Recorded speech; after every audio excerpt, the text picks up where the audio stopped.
here. Got him. Right here. My side, George. He's way ahead. Yeah, he's way ahead. He's right next to us right now.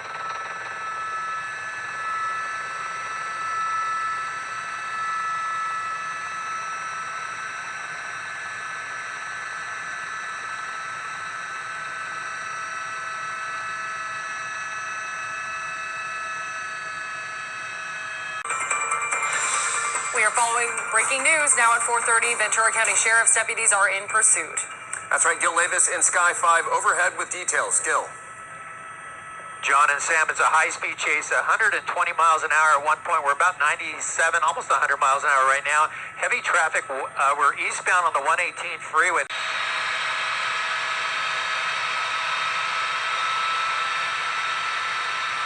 They're letting it go because they lost him, but we still have him, so we can keep an eye on him. Oh, just lost a tire.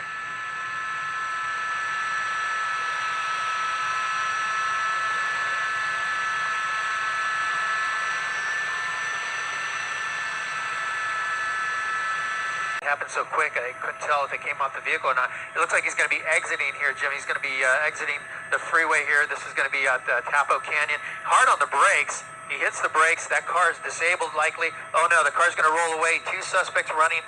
The driver in that pink. There's a third one coming out of the back.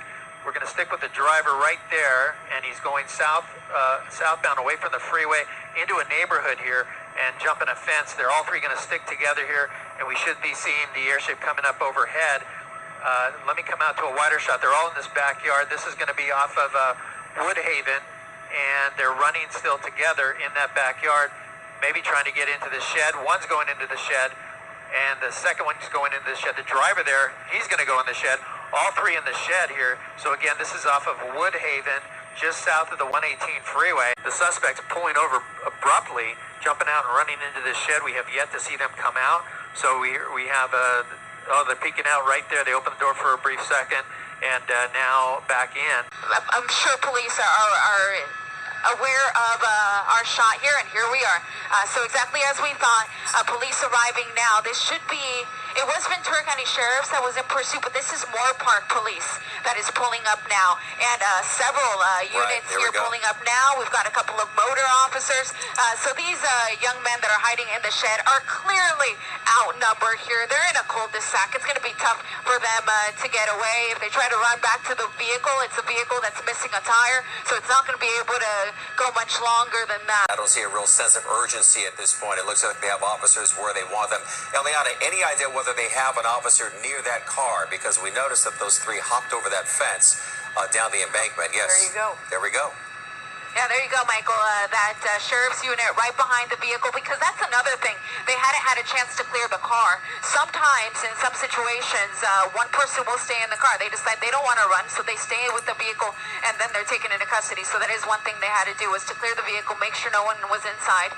We do have these two police officers getting that much closer to the area where we know that they are hiding, and it looks like they are just going to take cover there behind that black vehicle, so that they have all corners covered here before they start to make these announcements to try to take these guys into custody. Well, it's interesting, as they walk up to that house, presumably they're going to ask people to shelter in place there, but this shed is behind a fence, so the visibility for the officers in front is not that great. I do have an update about the airship. We do have another airship that just arrived on scene, so he'll take over the police aspect of this. It is the Ventura County Sheriff's helicopter, so now that he's here, it does give them the ability to potentially approach that shed now, considering that they have a bird's eye view on it all. But we also have that police canine. That's something else I was kind of waiting for, to see if the police dog would come to the scene, and there he is. Yeah, and at this point we can see that there looks like that's the Sheriff's Department helicopter there overhead. There is now black and white units behind the car that was abandoned on the side of the road, and police units have now all but surrounded the backyard where these three suspects are hiding. But usually with the police helicopter overhead, that is one of its responsibilities, is to make these wide area announcements to tell people to stay indoors. If that is the announcement, not everyone is listening, because we do see some residents coming out of their home. Yeah, right there, just across the street. Understandable. I mean, this area of Simi Valley, obviously a really nice area, quiet neighborhood under most circumstances. So people are just curious about what's going on. But here they go.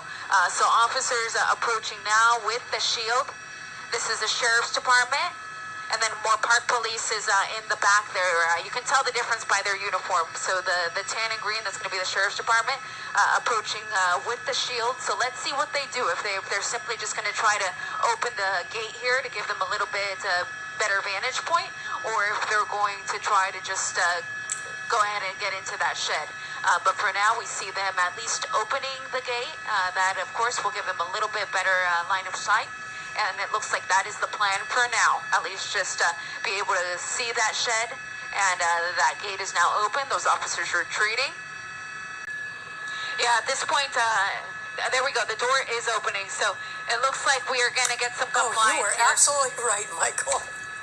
Yeah, sometimes just the threat alone of being bitten by a dog is what gets people to comply. So it looks like that is what did it in this case. We have the first man coming out here. I can't quite remember what the driver was wearing. It happened so quickly, but we did see 3 people get out of the vehicle, and it looks like they are all coming out of the shed now and are complying.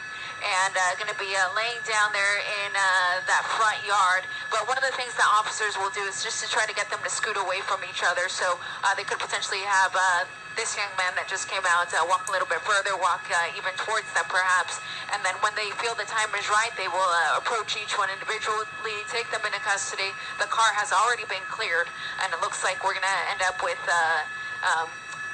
people in custody here in Simi Valley.